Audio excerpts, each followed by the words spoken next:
Hello students, इस video के माध्यम से हम लोग सीक्वेंस ऑफ टेंसेस, कालानुक्रम, कालों का अनुक्रम, मतलब हिंदी से जब अंग्रेजी में अनुवाद करते हैं किसी भी वाक्य का, तो अगर किसी वाक्य में विभिन्न काल के उपवाक्य जोड़े गए हैं तो उनको किस क्रम से लिखा जाए, किस टेंस में लिखा जाए, यह होता है सीक्वेंस ऑफ टेंसेस। यानी सेंटेंस अगर कॉम्प्लेक्स में दिया गया, मिश्रित वाक्य और उसकी क्रिया यानी प्रिंसिपल क्लास की क्रिया प्रेजेंट में हो सकती है, पास्ट में हो सकती है, फ्यूचर में हो सकती है। 12 यानी प्रेजेंट, पास्ट, फ्यूचर के चार टाइप्स उसमें किसी में हो सकती है।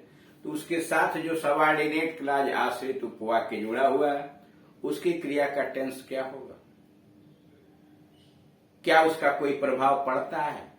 यानी प्रधान उपवाक्य प्रिंसिपल क्लॉज की क्रिया प्रेजेंट टेंस में है, फ्यूचर टेंस में है, पास्ट टेंस में है, तो उसके साथ जुड़ी हुई सबऑर्डिनेट आश्रित उपवाक्य की क्रिया का टेंस क्या होगा, इसके विषय में यहां जानकारी दी जाती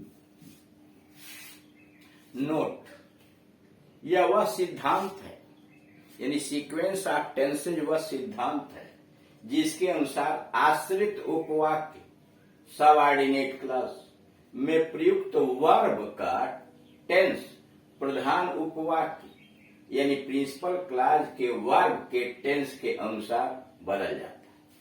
कह रहा है कि यह वह सिद्धांत है जिस सिद्धांत के अनुसार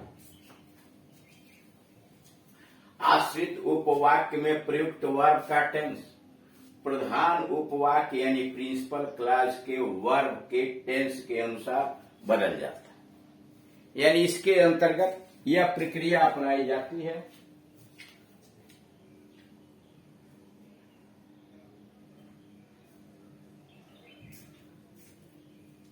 कि प्रिंसिपल क्लॉज के अंतर्गत जो वर्ब आया है, क्रिया आई हुई है, उसका टेंस देखते हैं। वह किस टेंस में है, प्रेजेंट में है, पास्ट में है या फ्यूचर में, और उसके साथ जो क्रिया जुड़ी हुई है, मतलब सबऑर्डिनेट क्लॉज यानी आश्रित उपवाक्य की क्रिया जो उसके साथ जुड़ी हुई है, उसका टेंस कैसे होगा, किस प्रकार का होगा, इसके विषय में जानकारी इस चैप्टर के अंतर्गत दिया जा रहा है। जैसे उसने कहा कि आनंद आगरा जा रहा है, इसमें दो क्रियाओं का प्रयोग किया गया है। उसने कहा पहला उपवाक्य, यानी पहला उपवाक्य है कि उसने कहा, ही सेड दैट आनंद आगरा जा रहा है, इसी के साथ जुड़ा। चूंकि यह क्रिया पास्ट टेंस में है, कहा पास्ट टेंस के अंतर्गत आया, तो इससे जुड़ा हुआ जो आश्रित उपवाक्य इसकी क्रिया का टेंस जा रहा है को प्रेजेंट कंटीन्यूअस टेंस को बदल के पास्ट कंटीन्यूअस टेंस में कर रहे हैं। इसलिए इंग्लिश लिखा हुआ he said that Anand was going to Agra, जा रहा है को जा रहा था अंग्रेजी लिखेंगे, Anand was going to Agra. मतलब कहने का कि इस सिद्धांत के अनुसार, सीक्वेंस ऑफ टेंसेस के अनुसार, यदि कोई वाक्य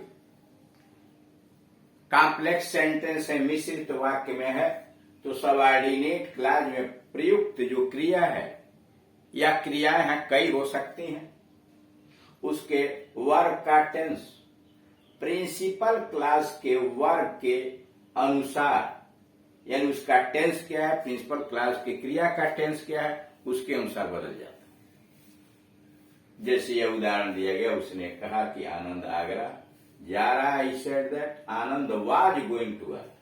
अब आइए इसमें रूल नंबर 1, क्या क्या नियम है।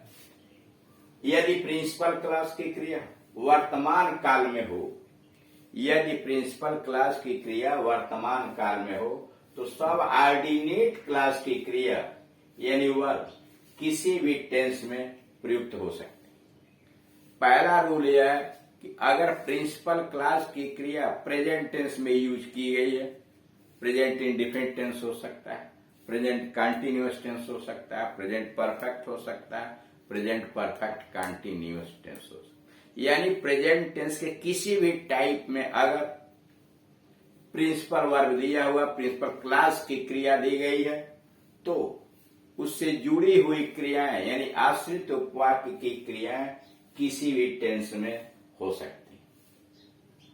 यानी आप प्रेजेंट में भी दिया तो प्रेजेंट में भी प्रयोग कीजिए, पास्ट में है तो पास्ट में, फ्यूचर में तो फ्यूचर में, उसमें कोई परिवर्तन नहीं होगा, उसके ऊपर कोई प्रभाव नहीं पड़ेगा। जैसे सुरेश कहता है, देख रहे हैं प्रेजेंट टेंस में, प्रेजेंट इंडिफिनिट टेंस में, कि वह एक पत्र लिख रहा है। सुरेश से, सुरेश कहता है that he is writing a letter. Suresh says that he is writing a letter. दूसरा, सुरेश कहता है कि वह पत्र लिख रहा था। Suresh says that he was writing a letter.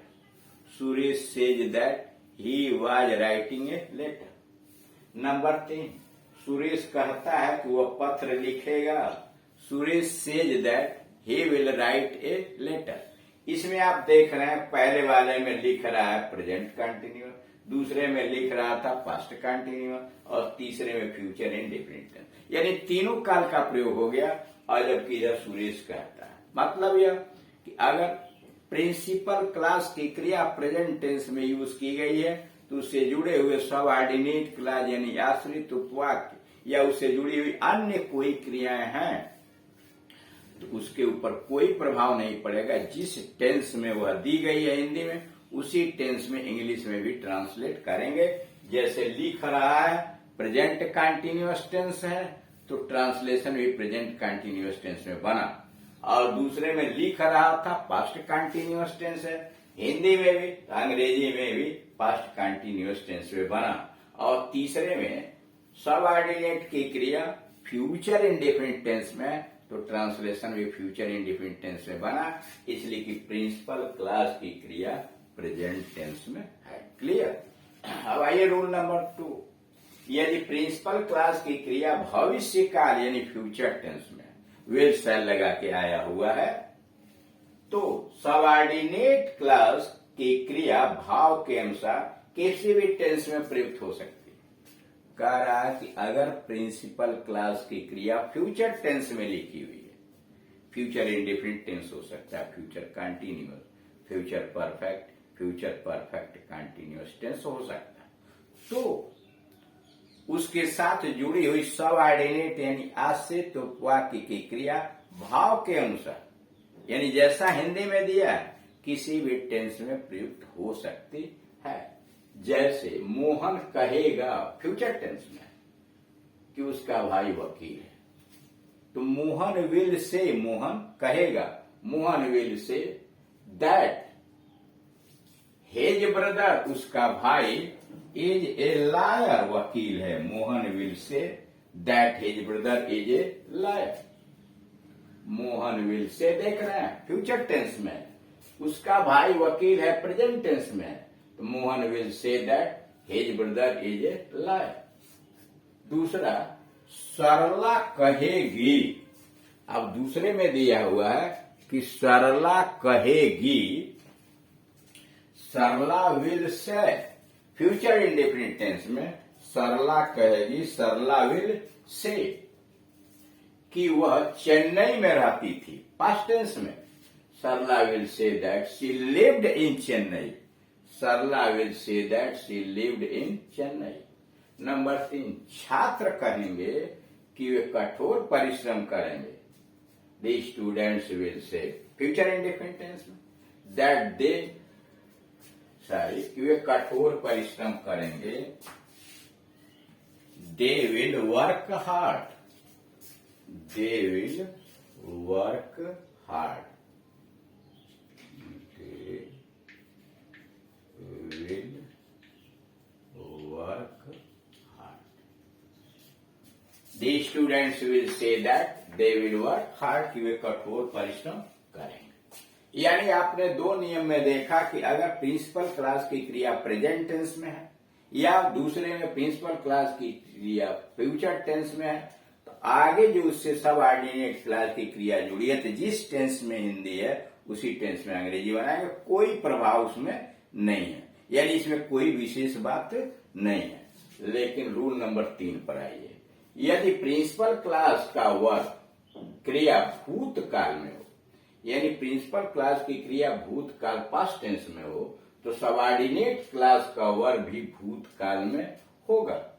यहां कहा जा रहा है कि अगर प्रिंसिपल क्लास की क्रिया पास्ट टेंस में दे दी गई है, past indefinite, past continuous, past perfect या पास्ट परफेक्ट कंटिन्यूअस टेंस, तो उससे जुड़ी हुई अन्य क्रियाएं यानी सबऑर्डिनेट क्लास की जो क्रियाएं हैं वो अभी पास्ट टेंस में चली जाएंगे। अब इसमें नियम क्या है? डायरेक्ट इनडायरेक्ट के अंतर्गत आप देखते हैं कि डायरेक्ट से जब इनडायरेक्ट में बदला जाता है तो रिपोर्टिंग वर्ब अगर पास्ट टेंस में होती है, इन्वर्टेड कामा में आई हुई क्रियाओं का टेंस बदल जाता है, वो सारा नियम सीक्वेंस ऑफ टेंसेस पर लागू हो जाता है। मतलब अगर पहली वाली क्रिया यानी रिपोर्टिंग वर्ब या यहां पर पहले प्रिंसिपल क्लास की क्रिया पास्ट टेंस में है और इन्वर्टेड कामा के अंतर्गत जो क्रिया लिखी गई है वो प्रेजेंट इंडिफिनिट टेंस है, तो बदल के पास्ट इंडिफिनिट टेंस होगा। प्रेजेंट कंटिन्यूअस है तो पास्ट कंटिन्यूअस में होगा। प्रेजेंट परफेक्ट है तो पास्ट परफेक्ट में होगा। प्रेजेंट परफेक्ट कंटिन्यूअस टेंस है तो पास्ट परफेक्ट कंटिन्यूअस टेंस में चला जाए। और अगर पहले से पास्ट इंडिफिनिट टेंस है तो उसको पास्ट परफेक्ट में कर देते हैं, और पास्ट कंटिन्यूअस टेंस है तो पास्ट परफेक्ट कंटिन्यूअस टेंस में बदल देते हैं।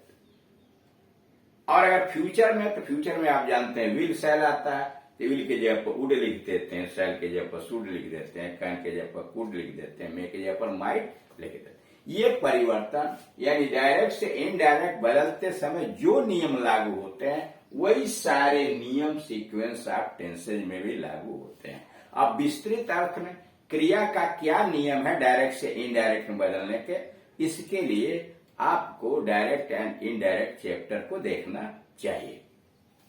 जैसे यहां दिया तो रूल नंबर 3 हुआ, यदि प्रिंसिपल क्लास का वर्ब क्रिया भूतकाल में हो तो सबऑर्डिनेट क्लास का वर्ब भी भूतकाल में होगा। जैसे हमने देखा कि एक कुत्ता सड़क पर दौड़ रहा है, तो वी सा हमने देखा, पहली वाली क्रिया पास्ट टेंस में चली गई। A dog was running on the road, रहा है को रहा था लिखा, a dog was running on the road. Hindi है रहा है, अंग्रेजी है रहा था। दूसरा, पिता ने कहा कि यह नौकर चोर है। Father said, said past tense में, नौकर चोर है। दी सर्वेंट इज नहीं was a thief, the servant was a thief. यह चूंकि क्रिया सेड है पास्ट टेंस में, इसलिए यह क्रिया भी पास्ट टेंस में चली गई। अब आइए रूल नंबर 4, यदि प्रिंसिपल क्लास का वर्ब भूतकाल यानी पास्ट टेंस में है और सबऑर्डिनेट क्लास